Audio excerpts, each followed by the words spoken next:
Vampirina, le monstre beige de vie. Maman, papa, levez-vous! Vampirina crie sautant le cercueil de ses parents. Demi-zoom aussi. Ouais, réveille-toi, réveille-toi. Vi est excitée car c'est le jour de sa soirée costumée. Qu'est-ce qui se passe? Quelque chose aujourd'hui? Vi demande-t-elle innocemment Oksana. Vi n'arrive pas à croire que ses parents aient oublié la fête. Ils ont envoyé des invitations à tous leurs amis de Transylvanie. Il y a quelques semaines, Vi leur rappelle que tous les amis humains Poppy Bridge viennent également à la fête.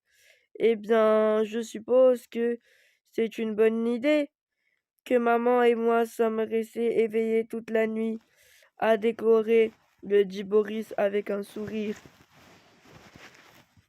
Vi sort de la pièce avec Denny et Georgina juste derrière.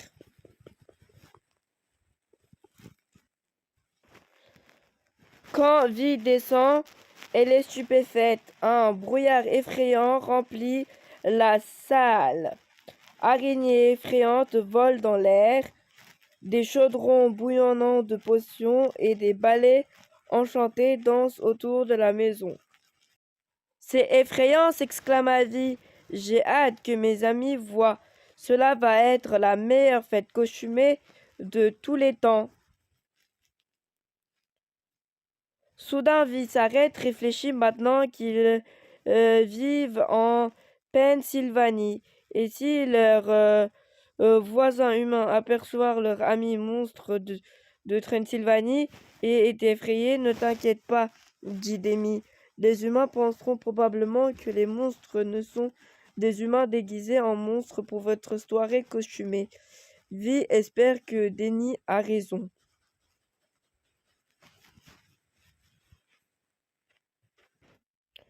Vi accorde ses propres décorations avant le début de la fête. Rien ne dit de faire la fête comme des toiles d'araignée très effrayantes, déclare-t-elle. Excellent travail, Batcake, dit Oksana.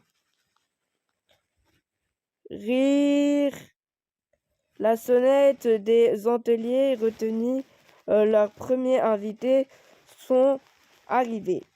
Vi ouvre la porte à Cowgirl, chat géant, Demi crie. Vi explique que ce sont juste Poppy et Bridge dans leur costume. Où est ton costume, Vi? Demande Poppy. Vi hausse les épaules. Nous sommes un peu dans le nôtre toute l'année, dit-elle, étant des vampires et tout.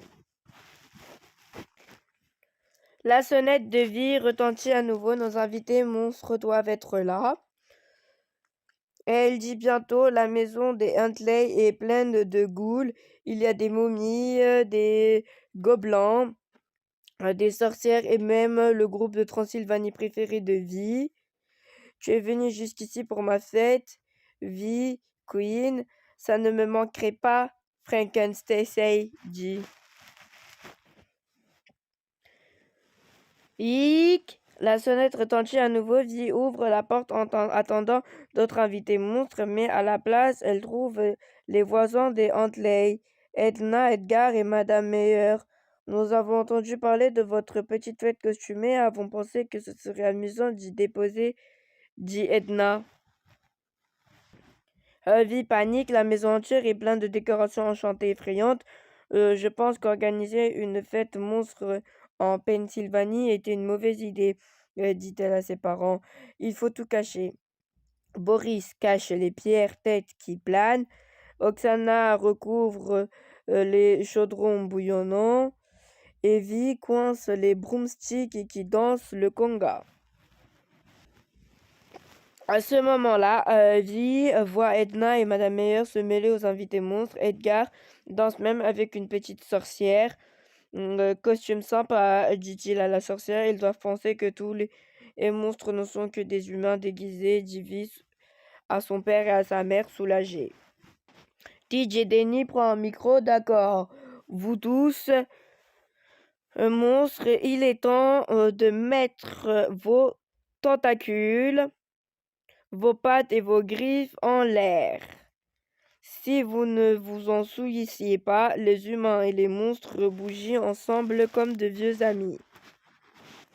Mais ensuite, Vi aperçoit son loup-garou de compagnie, Wolfel. Oh non, Wolf va effrayer Edgar, dit-elle. Avant qu'elle ne puisse l'arrêter, Wolf se précipite vers Edgar et lui donne un gros coup de langue baveux. Au lieu d'avoir peur d'Edgar, on se contente de sourire. Quelqu'un d'autre est venu en tant que loup-garou. Cool, nous pouvons être une meute, déclare-t-il. Puis Edgar et Wolf hurlent ensemble. Aouh!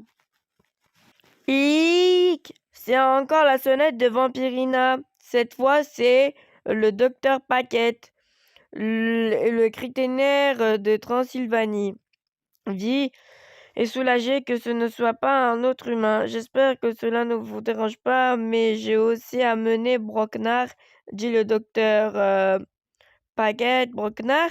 Demande Vampirina en entendant le coup pour regarder Brocnar, qui se trouve être un énorme...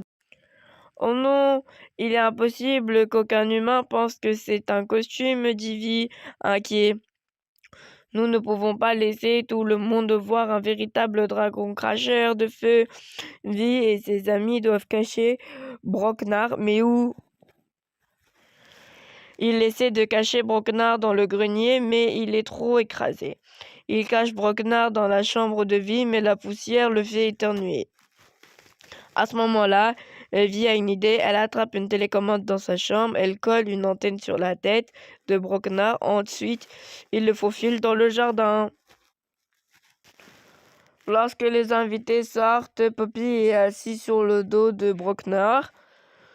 Qui veut faire un tour sur mon dragon télécommandé? Crie Vi, en espérant que personne ne sera effrayé. Les humains n'ont aucune idée de l'existence de Brocnar et tout le monde l'aime. Vous savez vraiment comment lancer un Super Monster Bash? Dit Poppy. Merci, dit Vi. Les humains et les monstres sont peut-être différents, mais tout le monde aime s'amuser.